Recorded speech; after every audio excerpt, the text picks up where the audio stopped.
Selamat bertemu kembali di channel saya, Syotang Haren Official.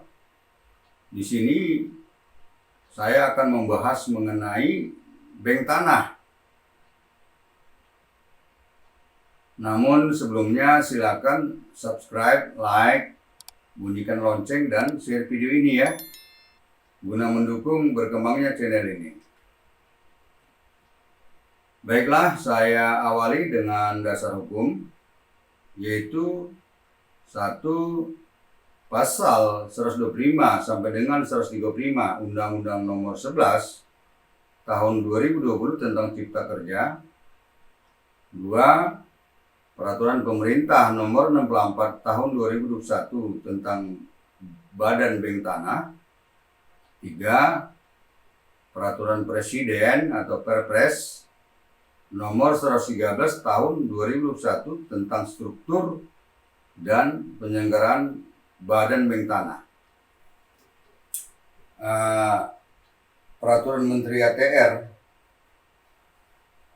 atau Menteri Agraria Tata Ruang dan Kepala BPN mengenai bank tanah ini belum ada diterbitkan sampai saat ini.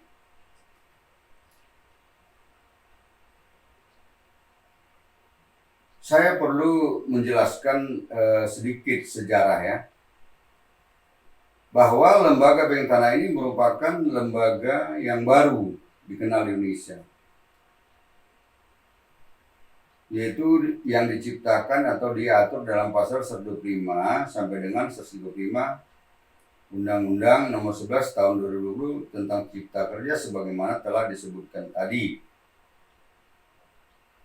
yang kemudian ini dilaksanakan dengan Peraturan Pemerintah Nomor 64 Tahun 2021 tentang Badan Bank Tanah.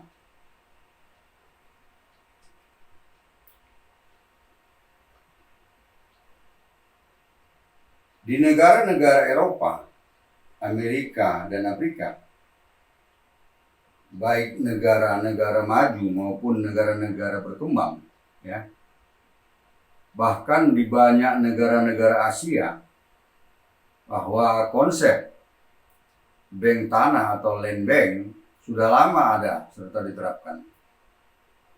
Bahkan ya, banyak yang sudah menerapkannya sejak ratusan tahun yang lalu. Ya, kita ini ketinggalan,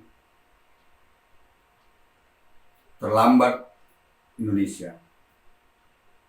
Negara-negara seperti Amerika Serikat, Kolombia, Belanda, Filipina, Taiwan, Jepang, Swiss, Inggris, Guatemala, Denmark, Swedia, Norwegia, Jerman, Kroasia, Hungaria, Polandia, Slovenia, dan lain-lain sudah mengenal bank tanah tersebut jauh sebelum sekarang.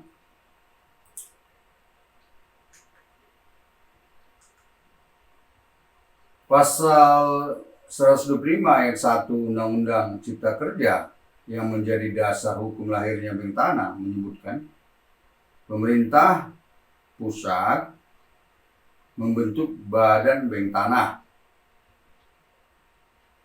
Apa sih Badan Bank Tanah itu? Badan Bank Tanah adalah sebagai badan khusus atau sui generis yang merupakan badan hukum Indonesia yang dibentuk oleh pemerintah pusat yang diberi kewenangan khusus untuk mengelola tanah.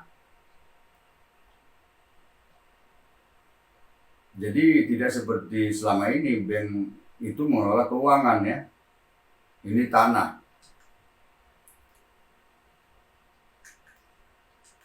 Bank tanah sebagai badan khusus atau sui generis yang merupakan badan hukum Indonesia yang dibentuk oleh pemerintah pusat dapat pula kita artikan sebagai badan hukum publik Indonesia jenis baru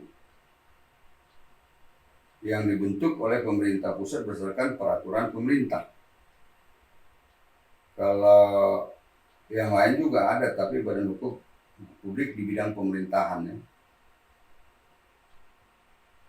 yang tidak sejenis dengan badan hukum publik bentukan pemerintah pusat lainnya, badan hukum privat perdata lainnya yang sudah ada.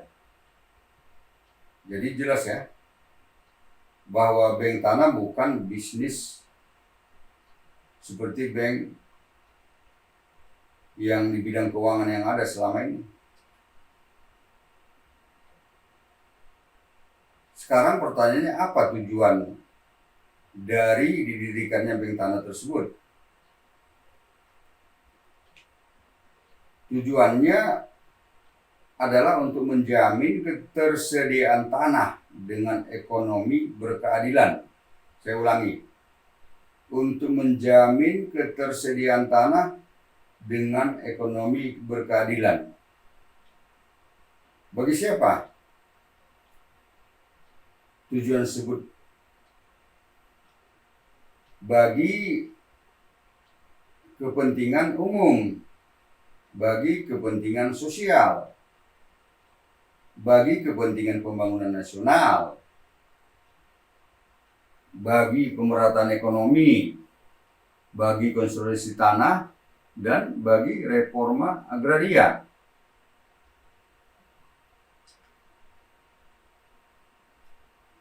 Ciri-ciri utama dari bank tanah adalah satu, kekayaan bank tanah berasal dari kekayaan negara yang dipisahkan, ya, mirip seperti perseroan terbatas atau BUMN atau BUMD atau badan usaha milik desa. Dua, pendirian bank tanah dilakukan dengan peraturan pemerintah, bukan akta notasi dan lain-lain. Tiga, cirinya kegiatan atau usaha mengelola tanah yang telah menjadi asetnya sesuai dengan peraturan perundangan yang berlaku.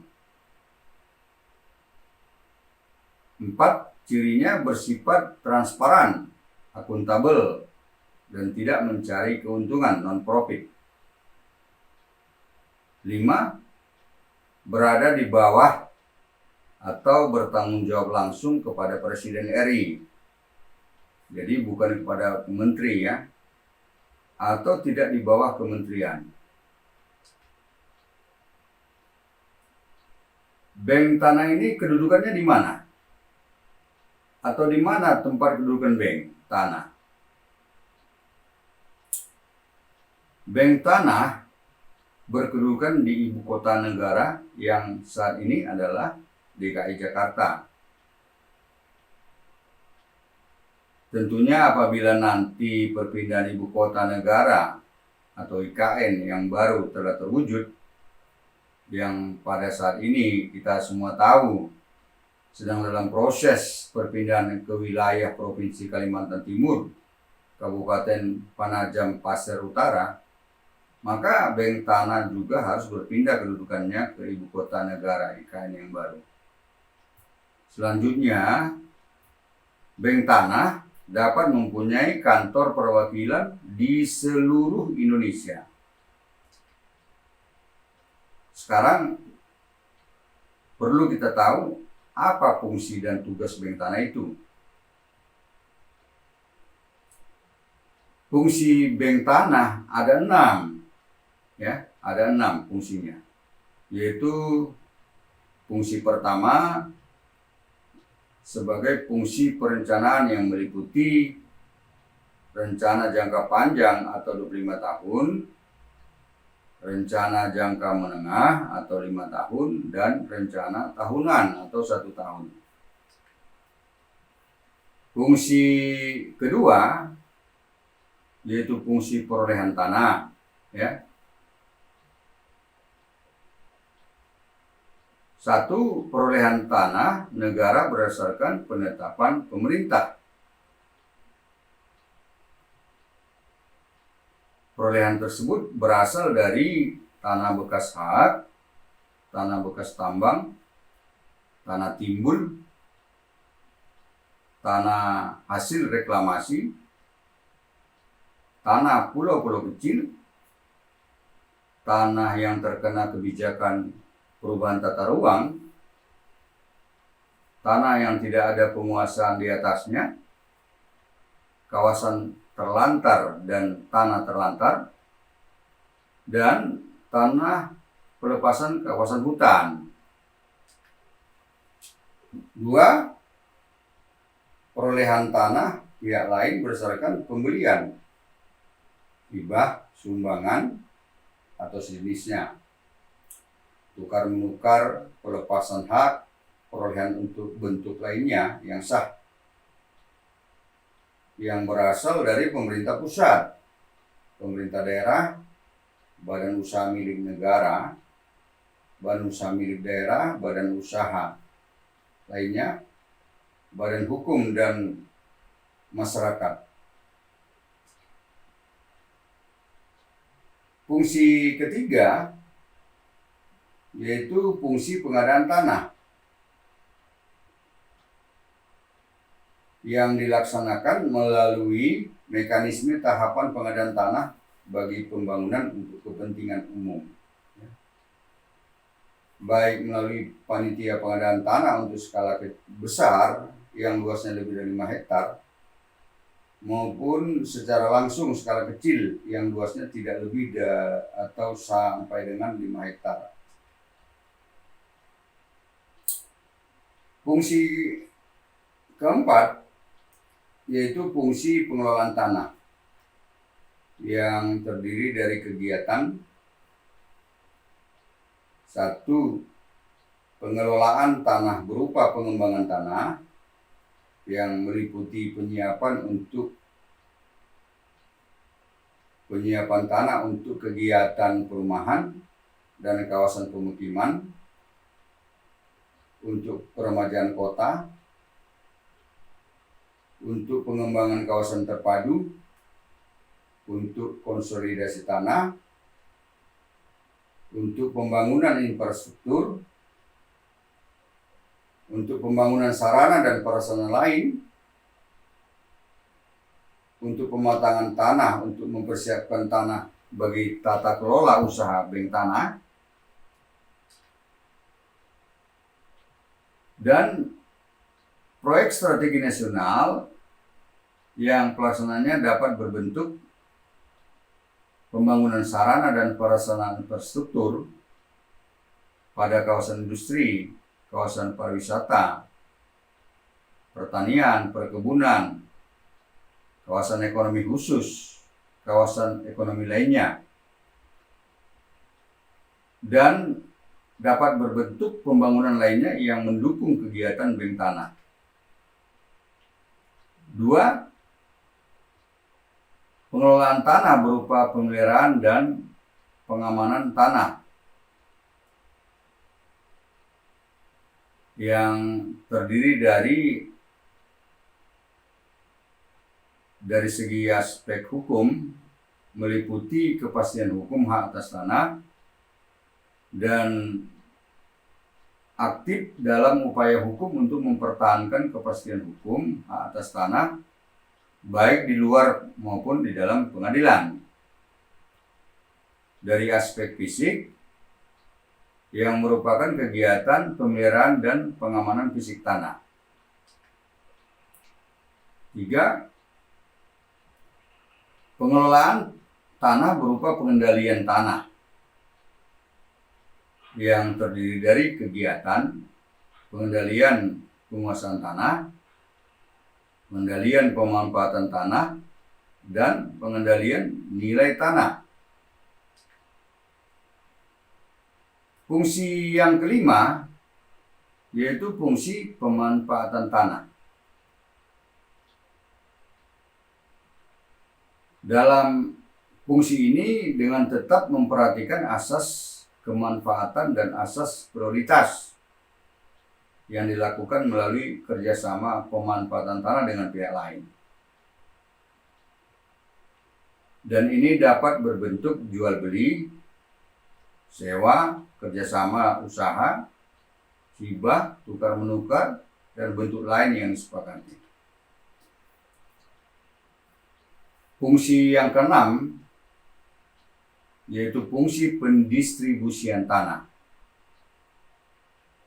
Fungsi ini berupa kegiatan penyediaan dan pembagian tanah yang ditujukan paling sedikit untuk kementerian, lembaga, untuk pemerintah daerah, untuk organisasi sosial, keagamaan, dan atau untuk masyarakat yang ditetapkan oleh pemerintah pusat. Sekarang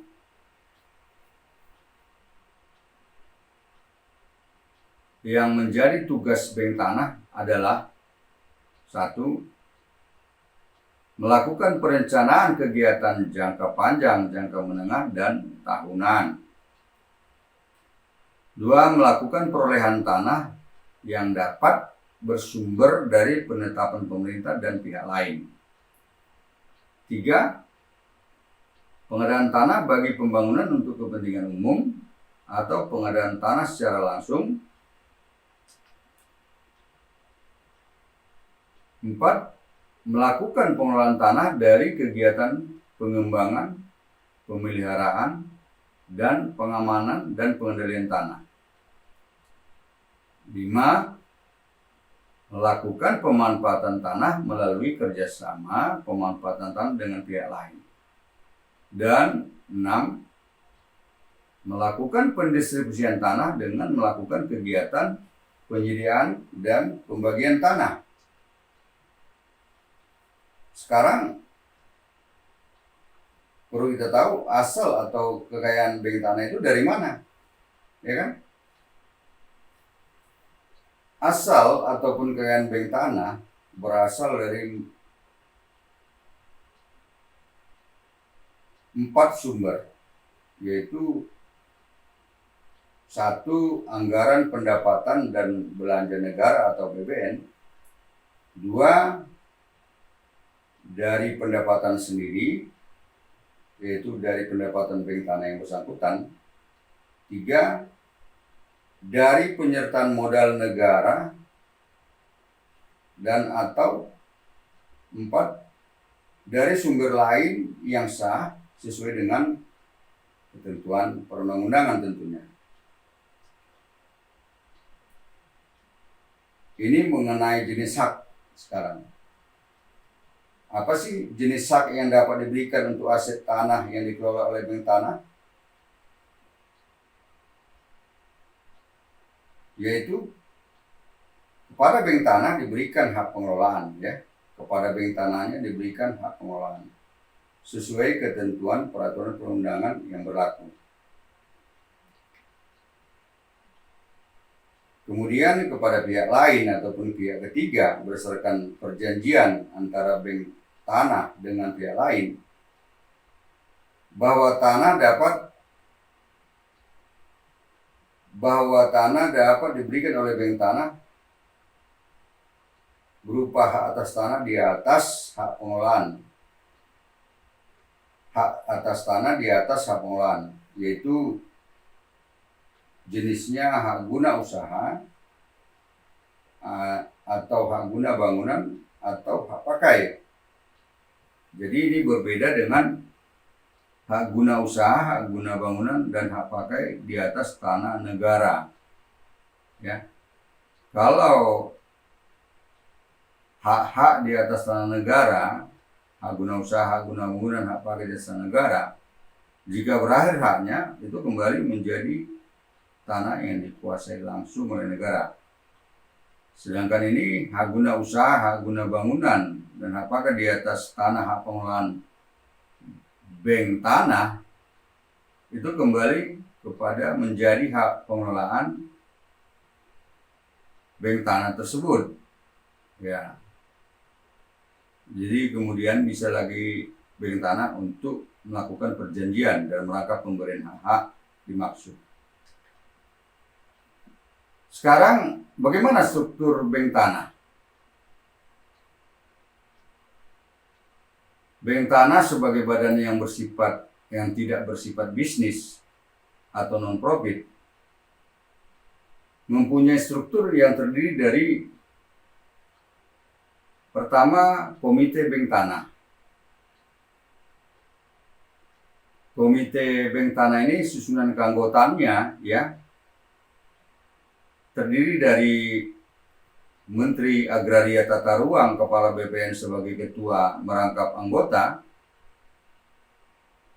Menteri Keuangan sebagai anggota, Menteri Pekerjaan Umum dan Perumahan Rakyat sebagai anggota, dan menteri atau kepala lembaga pemerintah lainnya yang ditunjuk oleh Presiden sesuai kebutuhan sebagai anggota. Jadi jelas ya, itu banyak kementerian atau lembaga yang menjadi komite dari Bank Tanah. Apa sih tugas komite dalam Bank Tanah? Tugas komite Bank Tanah adalah menetapkan kebijakan strategis dari Bank Tanah dalam melaksanakan tugasnya. Komite dibantu oleh sekretariat komite yang dipimpin oleh pejabat eselon 1 di Kementerian ATR, Kementerian Agraria Tata Ruang, Badan Pertanahan Nasional, dengan tugas memberikan dukungan teknis, administratif, dan analisis kepada Komite Bank Tanah. Serta atas persetujuan Komite Bank Tanah, sekretariat komite dapat pula dibantu oleh organ pendukung atau tenaga ahli sesuai kebutuhan. 2. Dewan Pengawas Bank Tanah. Dewan Pengawas ini ditetapkan dengan keputusan Presiden, Kepres ya, atas usulan Komite Bank Tanah dengan ketentuan jumlahnya paling banyak 7 orang yang terdiri dari 4 orang berasal dari unsur profesional ya, dan 3 orang berasal dari unsur pemerintah. Jadi lebih banyak unsur dari profesional sebagai Dewan Pengawas. Susunannya, 1 orang ketua merangkap anggota, yang lainnya sebagai anggota. Tugas Dewan Pengawas Bank Tanah yaitu melakukan pengawasan dan memberikan nasihat kepada Badan Pelaksana dalam kegiatan menyelenggarakan Bank Tanah. 3. Badan Pelaksana yang terdiri dari Kepala Badan Pelaksana sebagai pimpinan dengan masa jabatan 5 tahun dan dapat diangkat kembali 1 kali masa jabatan. Kemudian Deputi Badan Pelaksana juga masa jabatannya 5 tahun dan dapat diangkat kembali 1 kali masa jabatan. Badan Pelaksana dalam melaksanakan tugasnya dibantu oleh Sekretaris Badan Pelaksana dan Satuan Pengawas Intern.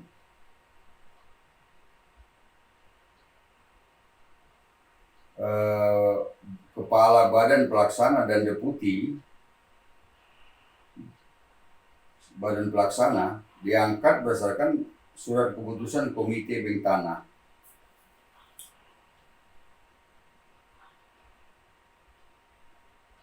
Tugas dan wewenang Badan Pelaksana adalah menyelenggarakan operasional kegiatan Bank Tanah secara profesional. Ini sama dengan seperti di bank-bank pemerintah. Sebagai pimpinannya yang menjalankan memimpin perusahaan bank pemerintah itu seperti Bank BRI, BNI itu adalah direktur utama sebagai dan didukung bersama direksi-direksi yang ada. direktur lainnya yang ada di bawahnya. Demikian, semoga bermanfaat. Selanjutnya dipersilakan membuat komentar dan atau pertanyaan melalui kolom komentar dalam YouTube ini atau WA 081251240.000 atau email arlen@gmail.com yang nanti pada kesempatan pertama akan saya jawab dan atau saya jadikan materi dalam video-video saya berikutnya. Sampai jumpa pada video saya berikutnya. Terima kasih.